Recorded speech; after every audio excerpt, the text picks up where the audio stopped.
नमस्कार स्टूडेंट, तो ये है मेरा part number 2 refrigeration and air conditioning का। और हम लोग इसमें पढ़ेंगे, हमारा टॉपिक है रिवर्स कार्नोट साइकिल। ठीक है, रिवर्स कार्नोट साइकिल के बारे में हम लोग पढ़ेंगे। What is the reverse Carnot cycle and why we are using the reverse Carnot cycle for refrigeration system. ठीक है, तो रिवर्स कार्नोट साइकिल जो आपका होता है, ये होता है इस तरीके से। देखिए, ये आपका ये प्रेशर लाइन है, ये आपका वॉल्यूम लाइन है, और उसके बाद हमने यहाँ ड्रॉ कर दिया कार्नोट साइकिल। तो ये आपका रिवर्स फॉर्मेट में है, क्योंकि मैंने यहाँ जो साइकिल्स हैं उनको एंटी क्लॉकवाइज लिया हुआ है। ठीक है, यहाँ हम लोग 1 2 3 4 जो आपका प्रोसेस ले रहे हैं, that is the anti clockwise direction. ठीक है, क्लॉकवाइज डायरेक्शन में यदि होता है तो क्या होता है, कार्नोट साइकिल होता है। रिवर्स का मतलब क्या हुआ कि मैंने इसको जो प्रोसेस हैं वो एंटी क्लॉकवाइज डायरेक्शन में ले लिए हैं। रिवर्स कार्नोट साइकिल या कार्नोट साइकिल दोनों में ही जो आपका होती है process, there are 2 process of isothermal and 2 process of isentropic. ठीक है, तो यहाँ 1 से 2 आइसेंट्रोपिक कंप्रेशन है, और 2 से 3 आपका आइसोथर्मल कंप्रेशन है।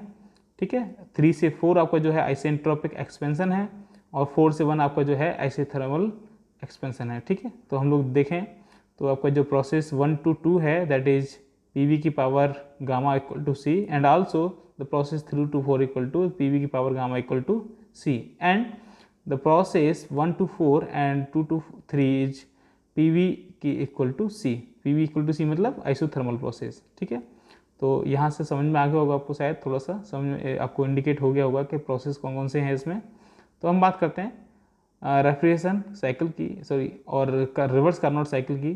तो refrigerator of heat pump, refrigerator और हीट पंप दोनों, यहाँ ऑफ लिख दिया मैंने, और होना चाहिए, that operate on the reverse Carnot cycle is called as reverse Carnot refrigerator और रिवर्स कार्नोट हीट पंप। ठीक है, तो यदि हम बात करें चाहे हीट पंप के लिए यूज करें इसे, चाहे आपका रेफ्रिजरेटर के यूज करें हम लोग उसे, तो वो आपका कहलाएगा क्या, रिवर्स कार्नोट हीट पंप कहलाएगा या रिवर्स कार्नोट रेफ्रिजरेटर कहलाएगा। ठीक है, जो इसकी इफिशियंसी होती है या इसकी जो CFE होती है, the reverse Carnot cycle is most efficient refrigeration cycle operating between the 2 specified temperature, और it sets highest theoretical COP। इसकी COP होती है वो सबसे ज़्यादा होती है। ठीक है, थियोरेटिकली जो आपकी COP होती है वो सबसे ज़्यादा होती है।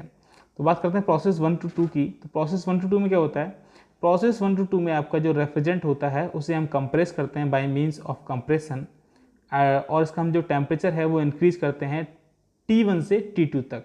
ठीक है, आइसेंट्रोपिक कंप्रेशन होता है आपका, और इस आइसेंट्रोपिक कंप्रेशन को हम लोग यूज़ करते हैं यहाँ टेम्परेचर इंक्रीज करने के लिए और उसका वॉल्यूम डिक्रीज करने के लिए, और यहाँ जो आपका टेम्परेचर है वो आपका राइज हो जाता है T2 पॉइंट तक। ठीक है, by means of compressor sorry. दूसरा प्रोसेस आपका है 2 to 3। तो यहाँ क्या होता है, आपका जो टेम्परेचर है उसको हम कांस्टेंट रखते हैं, that is called isothermal compression process, isothermal compression process. और आइसोथर्मल कंप्रेशन प्रोसेस जो हम करते हैं वो करते हैं bye means of condenser. Condenser का क्या काम है, कंडेंसर का काम ये है कि आपके बॉडी के या आपके रेफ्रिजरेंट के टेम्परेचर को वो डिक्रीज ना करके उसकी फेज को चेंज करने का काम करता है। ठीक है, क्या करता है वो, उसकी फेज को चेंज करने का काम करता है। जो उसकी फेज होती है उस फेज को वो चेंज करता है। यदि वो आपका गैसियस फॉर्म में है तो उसे लिक्विड फॉर्म में कन्वर्ट कर देता है। ठीक है, आइसोथर्मली टेम्परेचर को बिना चेंज किए। Next process that 3 to 4। तो यहाँ क्या होता है आपका 3 to 4 में हम लोग यूज़ करते हैं एक्सपेंशन वाल्व या एक्सपेंशन डिवाइस, और यह हम लोग यूज़ करते हैं कभी टरबाइन का भी उसका नाम दे देते हैं इसमें, turbine is also known as expansion device. तो एक्सपेंशन वाल्व या एक्सपेंशन डिवाइस जो आपकी होती है, एक्सपेंशन ट्यूब जो होती है, उसका काम क्या होता है, उसका काम ये होता है कि वो आपके टेम्परेचर को मिनिमम स्टेज पे ले आती है और उसको एक्सपेंड करती है, रेफ्रिजरेंट को एक्सपेंड करती है और उसको टेम्परेचर को मिनिमम स्टेज पे ले आती है। ठीक है, तो that the use of expansion coil और expansion device which is used in refrigeration system. Okay, और here we have to change the temperature from T2 मतलब T maximum to T minimum. ठीक है, अब आपका अगला आता है 4 to 1 process, that the refrigerant absorb the heat from substance isothermally. तो आपका जो रेफ्रिजरेंट है वो आपका सबस्टेंस से हीट को एब्जॉर्व करता है, आइसोथर्मली एब्जॉर्व करता है, टेम्परेचर को मेंटेन किए हुए, टेम्परेचर को चेंज नहीं करता है वो। ठीक है, क्योंकि 0 डिग्री सेल्सियस तो 0 डिग्री सेल्सियस का टेम्परेचर रहेगा, और उससे कम नहीं होगा, मगर जो आपका हीट है वहाँ से वो एक्सट्रैक्टेड होती रहेगी, वो आपकी हीट वहाँ से रिमूव होती रहेगी। तो ये आपका मिनिमम टेम्परेचर पे होता है। और बाय यूजिंग ऑफ एवापोरेटर आपका ये काम करता है। एवापोरेटर का काम करता है आपका, एवापोरेटर आपकी जो आपकी डिजायर इफेक्ट है या जो आपका रेफ्रिजरेशन इफेक्ट है उसको कंप्लीट करता है। ठीक है, यही हम लोग अपनी जो हीट है आपकी सब्सटेंस की उसे रिमूव करते हैं बाय मीन्स ऑफ रेफ्रिजरेंट। ठीक है, अगला आपका आता है देखिए COP ऑफ रेफ्रिजरेटर। तो COP रेफ्रिजरेटर समझने से पहले आप लोग ये डायग्राम समझ लीजिए। तो इस डायग्राम आप देखिए सबसे पहले कि जो हमारा पॉइंट 1 है, यहाँ 1 से 2 आपके बीच में एक लगा हुआ है, दैट इज कंप्रेसर। ये आपका कंप्रेसर है। और कंप्रेसर का काम क्या हुआ, कंप्रेसर ने क्या किया, कंप्रेसर ने आपके जो रेफ्रिजरेंट था उस रेफ्रिजरेंट को कंप्रेस किया और एक हाई टेम्परेचर पे लेके छोड़ा। अब उस हाई टेम्परेचर पे आपका जो कंप्रेस हुआ फ्लूइड है या कंप्रेस हुआ आपका जो रेफ्रिजरेंट है उसको हम लोग कंडेंसर से निकालेंगे। कंडेंसर क्या करेगा, उसके टेम्परेचर को कांस्टेंट रखेगा, उसके टेम्परेचर को कांस्टेंट रखेगा, मगर उसकी फेज को चेंज कर देगा, उसकी फेज को चेंज कर देगा। Then after we will use the expansion device from 3 to 4। और 3 to 4 में हम क्या करेंगे, टरबाइन दिखाया हुआ है मैंने यहाँ पर, हम लोग कोई भी एक्सपेंशन डिवाइस यूज कर सकते हैं जो कि आपके रेफ्रिजरेंट के टेम्परेचर को कम करेगा, साथ ही साथ उसको एक्सपेंड करेगा, साथ के साथ उसके प्रेशर को भी ड्रॉप करेगा। ठीक है, साथ के साथ उसके प्रेशर को भी ड्रॉप करेगा।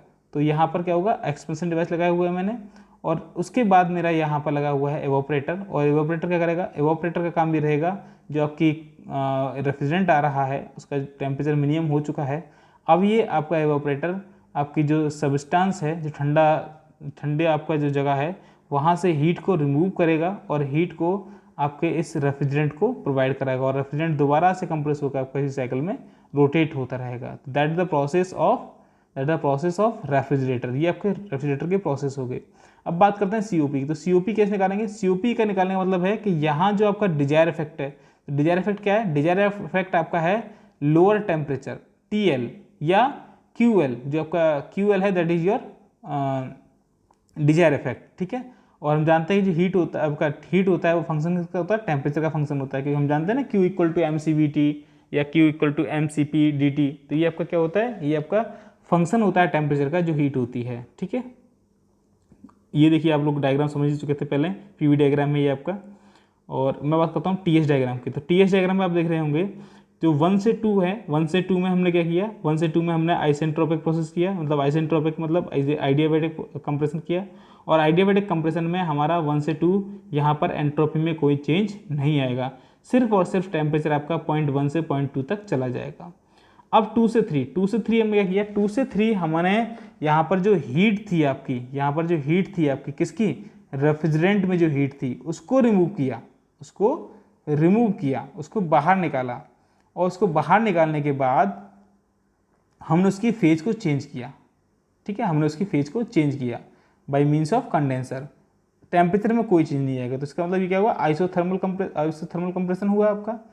अगला आपका है यहाँ पर दैट इज 3 to 4। 3 to 4 में आप लोग अगेन जो आपकी प्रोसेस है that is called isentropic process, और it is also known as isentropic expansion. तो आइसेंट्रोपिक एक्सपेंशन जो आपका वो कहाँ होगा, ये आपका टरबाइन में होगा या आपका एक्सपेंशन कॉइल में होगा। ठीक है, और फिर आपका आता है 4 to 1 या 3 to 4 में भी आपका जो एंट्रोपी है वो एंट्रोपी ऑन 3 और entropy on 4 will be equal, S3 और S4 की वैल्यू इक्वल होगी, वैसे ही S1 S2 की वैल्यू इक्वल होगी। और अब जो आपका डिवाइस है एवापोरेटर वो क्या करेगा, आपके टेम्परेचर को डिक्रीज तो हो ही चुका है, यहाँ से हीट को एक्सट्रैक्ट करेगा फ्रॉम द सबस्टेंस, तो दैट इज द Q2 मतलब QL। ठीक है, that is our desire effect.